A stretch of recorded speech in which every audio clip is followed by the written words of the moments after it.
बहू तुम क्यों देखा देखी करने लगी? तुमको तो आदत है साड़ी पहनने की। सरला जी बोली। स्नेहा कहने लगी, ठीक है मम्मी जी, अभी बदल आती हूँ, और अपने कमरे में चली गई। रमा जी बड़बड़ाने लगी, अब बड़ी बहू के भी रंग ढंग बदलने लगे हैं छोटी बहू को देखकर, वरना तो इतने साल हो गए आज तक सूट में नहीं देखा। थोड़ी देर में छोटी बहू नीतू भी तैयार होकर नीचे आ गई।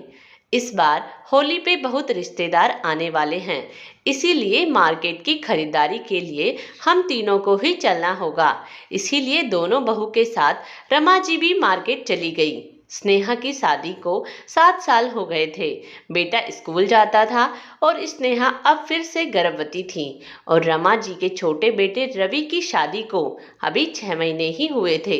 छोटे बेटे रवि की शादी रमा जी की ननद ने अपनी ननद की बेटी से यह कहकर कराई कि बहुत पैसे वाले लोग हैं, बहुत दान दहेज देंगे शादी में। बस लड़की और उसके परिवार वाले मॉडर्न विचारों के हैं, तो लड़की के ऊपर ज्यादा रोक टोक नहीं करना। तब तो रमा जी ने लालच में आकर हंसते हुए कहा कि हम कौन से पुराने ख्यालात के हैं, आजकल के बच्चे सभी खुले विचारों के होते हैं। धूमधाम से शादी हुई और नीतू शादी के कुछ दिनों बाद ही सूट पहनने लगी, और फिर कभी जीन्स, और रमा जी को अपनी ननद की वजह से अब चुप रहना पड़ा। रमा जी अगर नीतू को कुछ कहती तो नीतू कह देती, मम्मी जी मेरे घर वालों ने पहले सब बता दिया था, अभी भी आपको परेशानी है तो आप मेरे घर वालों से बात करें, मेरे से झगड़ा ना कीजिए। अब रमा जी को अपनी ननद की वजह से चुप रहना पड़ा। खरीदारी कर लौटते हुए शाम हो गई। बड़ी बहू चाय बना लो, तब तक मैं अपनी कमर सीधी कर लेती हूँ, आज तो मैं बहुत थक गई।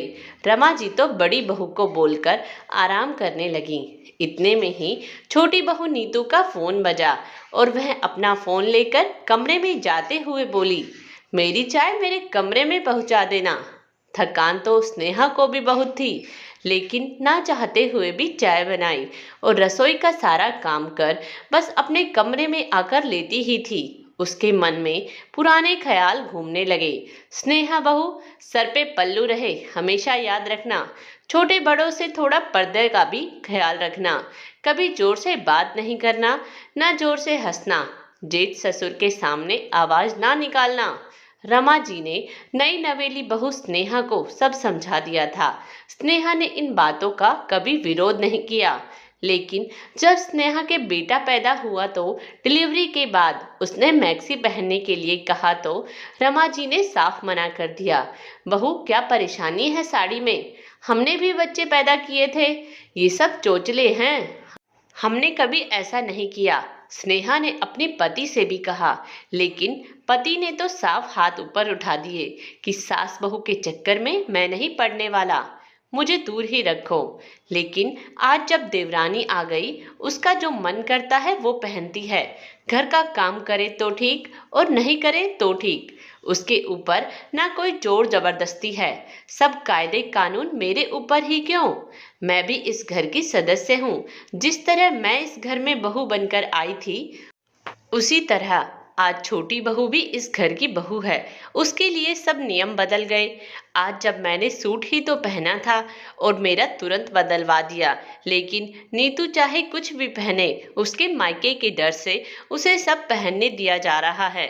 मुझे उससे शिकायत नहीं, लेकिन नियम तो सबके लिए एक जैसे ही होने चाहिए। स्नेहा ख्यालों में डूबी हुई थी कि अचानक से रमा जी की आवाज उसके कानों में पड़ी और उसकी तंद्रा टूटी।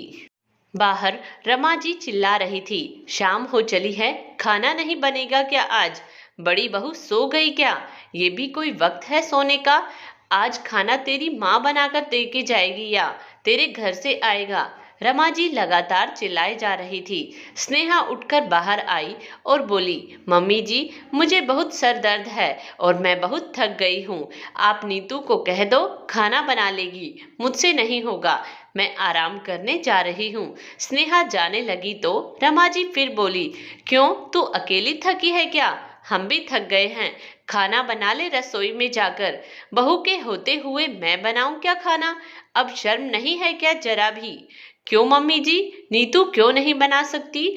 मैं तो फिर भी 5 महीने पेट से भी हूँ और मार्केट से आकर भी चाय बना कर दी, रसोई साफ की, बर्तन किए और अब खाना वह बना देगी। स्नेहा ने भी आज हिम्मत कर जवाब दिया।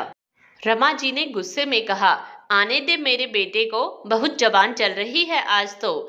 मम्मी जी, आज तक मैंने सब सहन किया क्योंकि मुझे लगा ये सब घर के नियम है, लेकिन जब ये नियम घर के दूसरे सदस्य के लिए नहीं है तो ये सरासर गलत है। अब आप बदल गई, मुझ पर तो आपका जोर चलता है।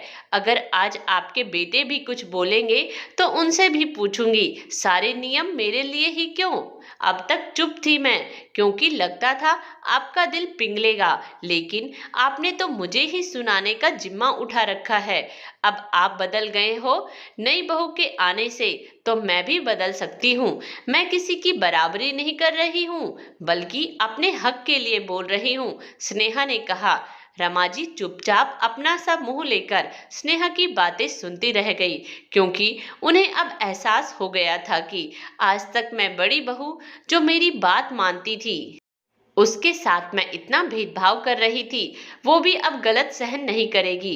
रमा जी ने छोटी बहू को बुलाया और कहा, घर के काम में तुम्हारी भी साझेदारी है, अकेले बड़ी बहू सब नहीं कर सकती। अगर हम सबके साथ रहना चाहती हो तो घर के नियम से रहना होगा। आज छोटी बहू नीतू भी सासू माँ की बात सुन नीची नजरें किए सासू माँ के साथ रसोई घर में हाथ बटाने लगी। दोस्तों, इस कहानी के बारे में अपनी राय हमें कमेंट्स बॉक्स में जरूर दें। धन्यवाद।